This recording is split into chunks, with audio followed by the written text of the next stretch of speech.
word Cymbidium means something different between the Chinese context and English context. In Chinese, and later in East Asia, Cymbidium is the orchid.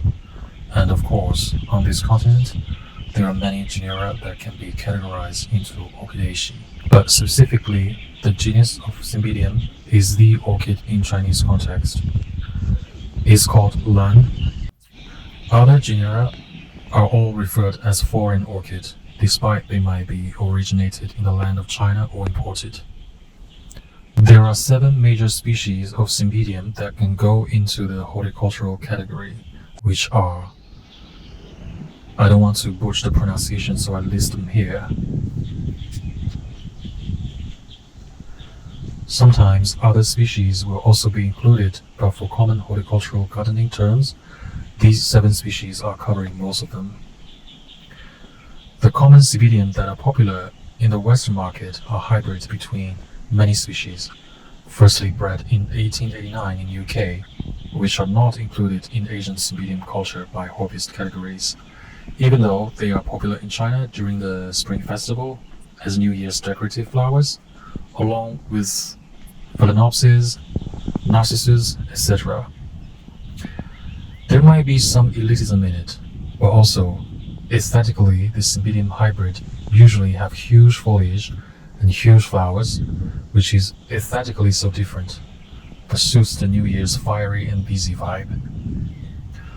All the 7 species have something in common, such as the grass-like foliage, the fragrance, thin petals and sepals, less saturated colors, and terrestrial or half-terrestrial nature.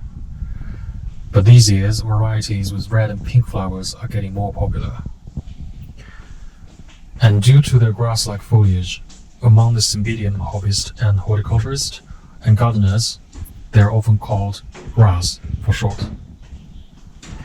Usually in nature, they grow on the mountains or in the valley, under the shade or next to the water. They are praised as the esquire of flowers.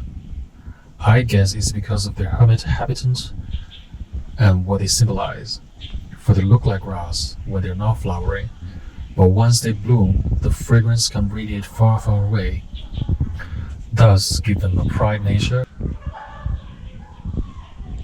like an intellectual amongst common people, or a scholar amongst the common minds. And for me personally, I think it is why Cymbidium were highly appreciated through thousands of years, especially among intellectuals.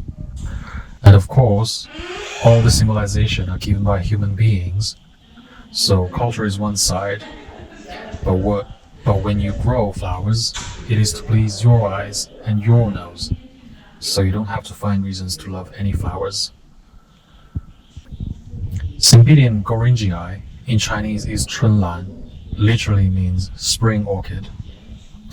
Indicates that their blooming season is spring, which is now in Shanghai. I'm a huge fan of it, and that's why I'm here. Not so many varieties are presented here, and I have some varieties in my place, but the professional growers here really put lots of effort in them, and they look much, much better than those of mine. There are some criteria in Cymbidium horticulture. That's too much content and we'll make another video about it. But one thing important is the vernalization, which means to let them go through a low temperature in winter, about 6 to 8 weeks, thus will boost their energy when spring comes, so their flower spikes will shoot taller, and taller than the foliage is considered to be pretty in classic criteria. So the presentation in the Cymbidium room, I don't know why they separate them from the audience with glass panels. And the backlighting and reflection really made me hard to record from a camera.